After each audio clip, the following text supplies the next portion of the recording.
with one, you got to, okay, so anybody's in the social media marketing space, beginner, advanced, you're a master at this. What one tip would you give everyone in my audience to succeed at social media marketing or to better become an agency owner? What's the one thing that you would say if you had to choose out of everything you've learned? Mindset. Always mindset. Mindset will be the first thing before anything.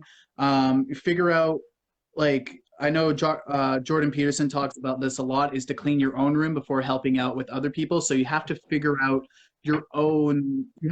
yourself first before you're able to help anyone else. So the first thing that you have to do is try to figure out, like, what am I doing? What do I want to do? Like, how am I going to end up serving people? How am I going to serve the world?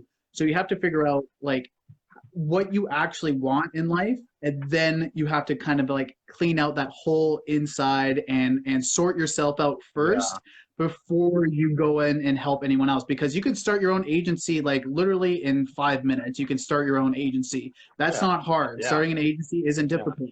Doing a social media post isn't difficult. None of that is hard. You just have to figure out like your own mindset. Work on that first before you end up changing the world, because you got to change yourself first before you want to change the world. So that's probably the number one tip and advice for your audience there, Josh. Awesome. Dude, that's awesome. Yeah, I agree with that